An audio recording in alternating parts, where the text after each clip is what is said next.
अस्सलाम वालेकुम everyone. Sindh leaders academy जे platform ते खुश आमदीद। हींअर असां imperative sentences in indirect speech सिखंदासीं।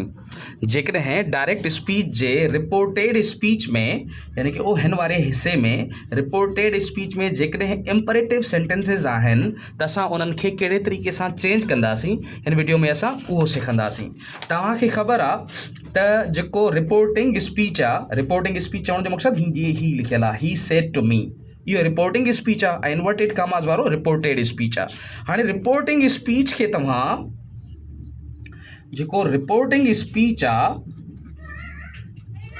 रिपोर्टिंग स्पीच खे तव्हां चेंज कंदा हो by meaning, by sense, change by meaning चऊंसि या सेंस चऊंसि। हाणे ॾिसो, जीअं उते असां हाणे जेकॾहिं कमांड हूंदो त असां उते कमांड या आर्डर जे हवाले सां उहो वर्ड ॾींदासीं, जीअं ही आर्डर्ड आहे, ठीकु आहे, रिपोर्टिंग स्पीच में। अहिड़े तरीक़े सां जेको असांजो रिपोर्टेड स्पीच आहे ऐं उनखे असां इन्फिनेटिव में कन्वर्ट कंदासीं। सही थी वियो, इन्फिनेटिव में कन्वर्ट कंदासीं। हाणे उहो ॾिसो कहिड़े तरीक़े सां कयूं था असां।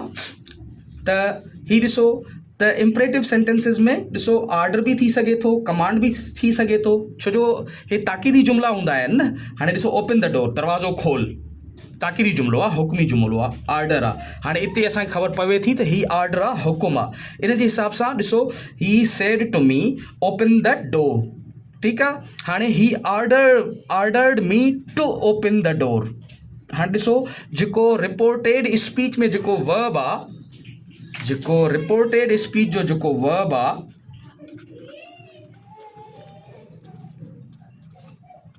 स्पीच जो जेको वर्ब आहे या रिपोर्टेड वर्ब जेको आहे, उहो ॾिसो असां इन्फिनेटिव में कन्वर्ट कयो आहे, इन्फिनेटिव में कन्वर्ट कयो आहे। हाणे तव्हांखे इहा त ख़बर आहे न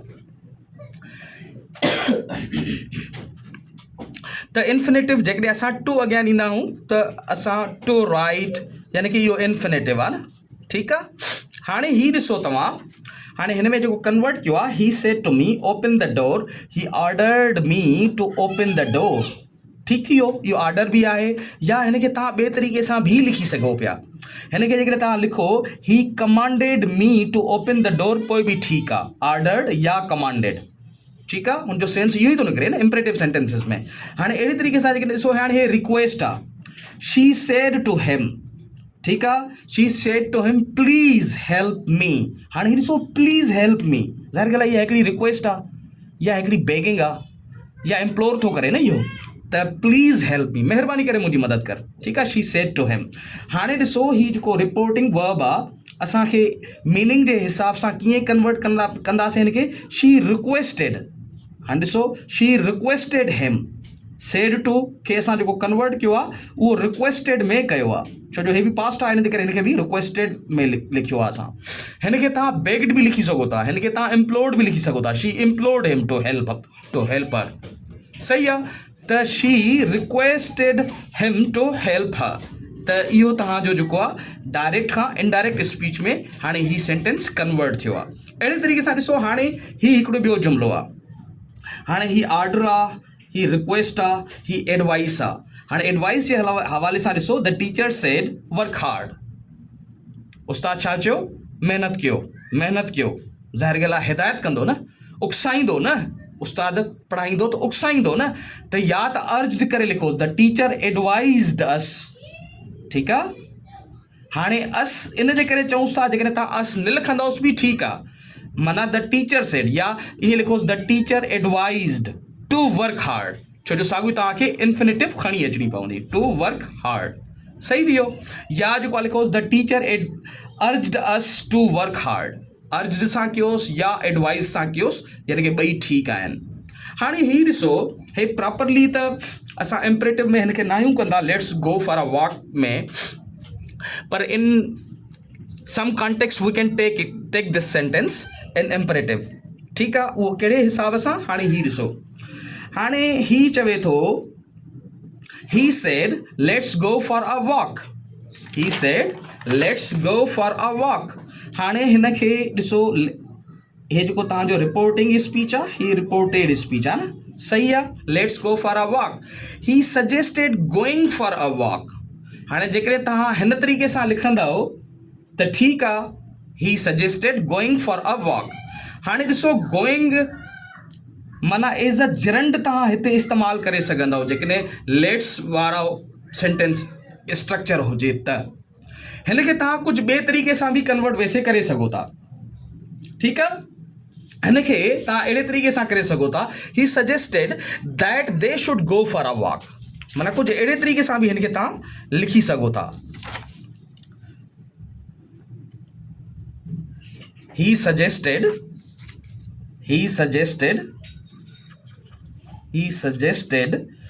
that they should go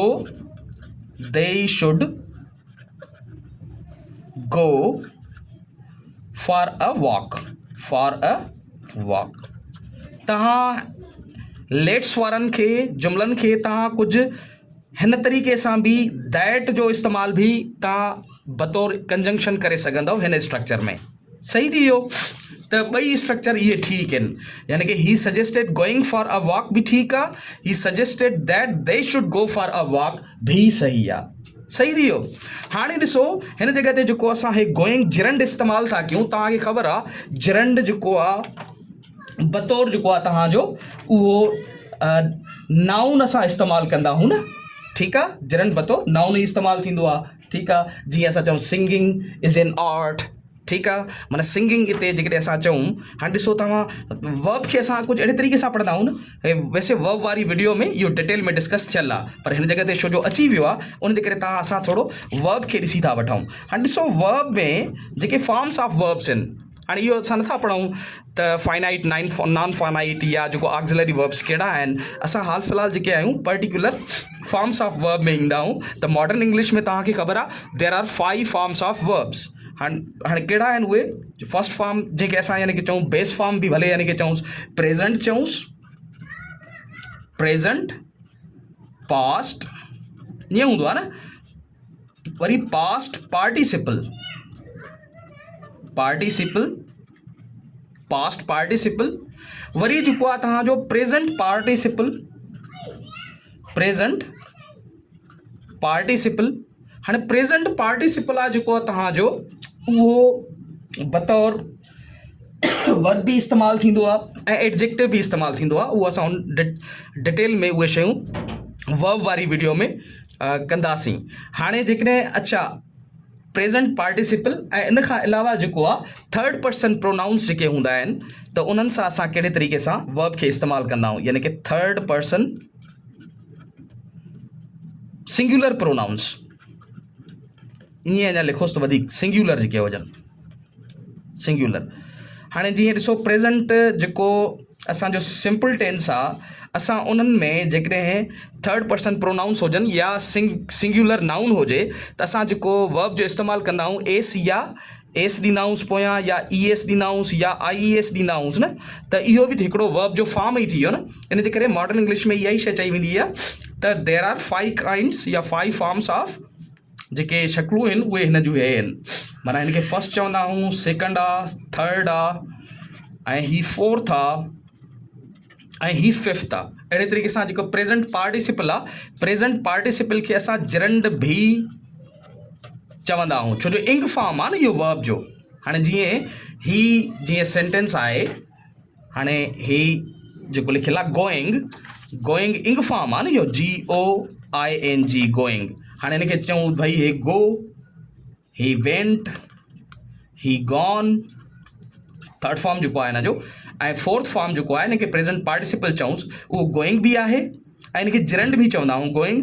ऐं जेकॾहिं थर्ड पर्सन प्रोनाउन आहे या सिंगुलर नाउन आहे प्रेज़ेंट में, त असां उन्हनि खे ॾिसो गोज़ करे बि लिखंदा आहियूं, GOES, सही आहे। त यानी कि जेके वर्ब्स जूं जेके आहिनि फॉर्म्स आहिनि उहे 4 आहिनि, उहे असां हिते थोरो ईअं ब्रीफ तव्हांखे रिव्यू ॾेई छॾियो आहे। वधीक जेके आहिनि असां वर्ब्स जे हवाले सां अलहदा वीडियो ठाहींदासीं ऐं उन वीडियो में इन डिटेल जेको आहे त फाइनाइट वर्ब्स छा आहिनि थींदा, नॉन फाइनाइट वर्ब्स छा आहिनि थींदा, ऑक्सिलरी वर्ब्स छा आहिनि थींदा, वरी उन्हनि जी डिमार्केशन आहे, वधीक उन्हनि जी डिवीज़न आहे, या जेके हिन मेन वर्ब्स खे असां फाइनाइट ऐं नॉन फाइनाइट वर्ब्स चई सघूं था, नथा चई सघूं, उहो यूज़ेज जे हवाले सां आहे। चई सघूं था वैसे जेकॾहिं यूज़ेज जे हवाले सां, यानी कि मेन वर्ब्स ऐं जेकॾहिं ऑक्सिलरी वर्ब्स असां चऊं ब्रॉडर कॉन्टेक्स्ट में, त इहे असांजा वर्ब्स, बहरहाल उनखे असां वर्ब वारी वीडियो में ॾिसी वठंदासीं। अच्छा, हाणे हिते था हलूं असां साॻिए सां पंहिंजे टॉपिक ते।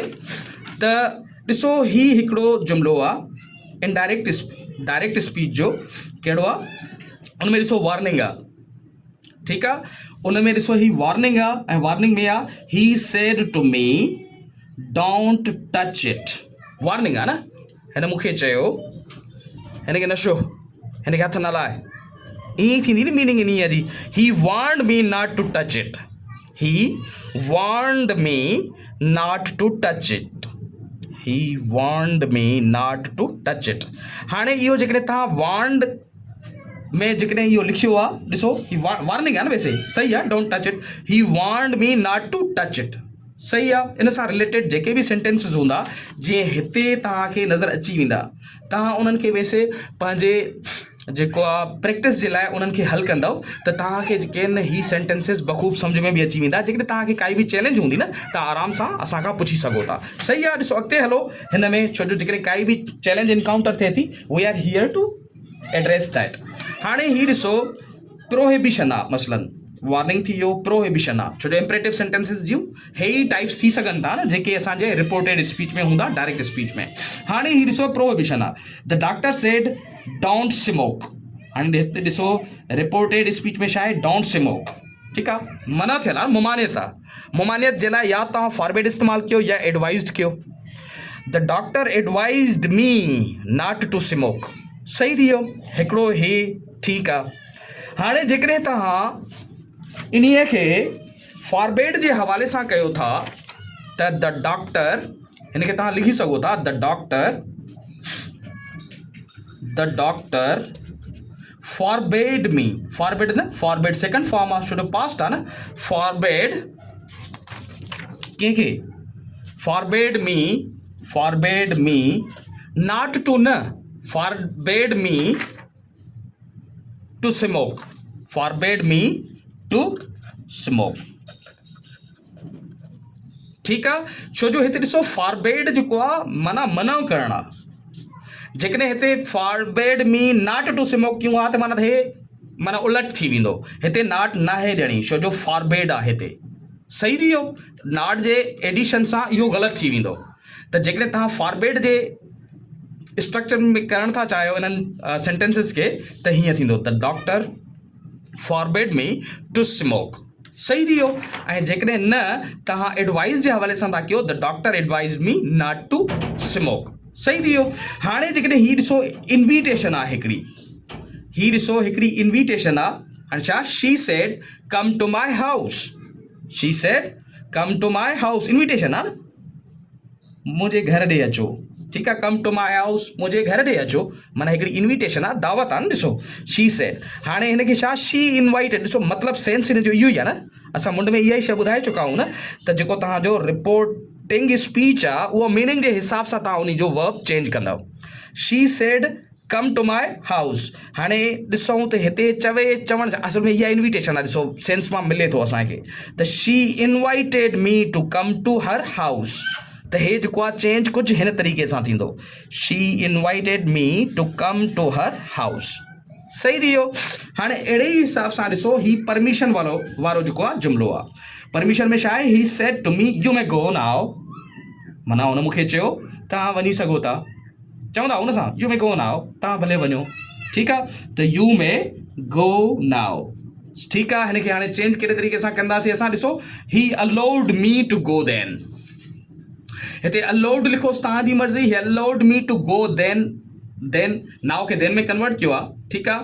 ऐं अहिड़े तरीक़े सां ही allowed me to go then, या हिन खे तव्हां लिखंदव ही permitted mid to go then, सही आहे। ॿई स्ट्रक्चर्स ठीकु आहिनि, इहे जेके आहिनि स्ट्रक्चर्स अहिड़े तरीक़े सां कन्वर्ट थींदा। वैसे इम्परेटिव सेंटेंसिस में इहे ई स्ट्रक्चर्स थी सघनि था जेके तव्हांजे रिपोर्टेड स्पीच में हुजनि उन्हनि खे तव्हांखे जेकॾहिं कंहिं बि सेंटेंस में खे डायरेक्ट खां इनडायरेक्ट स्पीच में कन्वर्ट करिणो आहे त उन्हनि जो तरीक़ोकार हे ई आहे। ही मॉडल सेंटेंसिस आहिनि। हिननि सेंटेंसिस खे तव्हां मॉडल बणाए तव्हां ॿिया सेंटेंसिस आराम सां हल करे सघंदव। उन जे लाइ जेकी आहे ही तव्हां जे लाइ हिकिड़ी एक्सरसाइज़ मुरतब ॾिनी आहे। हिन एक्सरसाइज़ खे ज़रूरु हल कयो। हिन जे हल करण सां तव्हांजा जेको ख़तो ख़्याल आहिनि रिगार्डिंग इम्परेटिव सेंटेंसिस त उहे तव्हांजा फिल थी वेंदा। त उन जे करे हिन एक्सरसाइज़ खे ज़रूरु हल कयो। जेकॾहिं तव्हांखे काई बि चैलेंज महसूस थी थिए त मैसेज जे ज़रिए तव्हां पुछी सघो था। वधीक वीडियोज़ ऐं अपडेट्स जे लाइ हिन चैनल खे ज़रूरु सब्सक्राइब कयो। Thank U.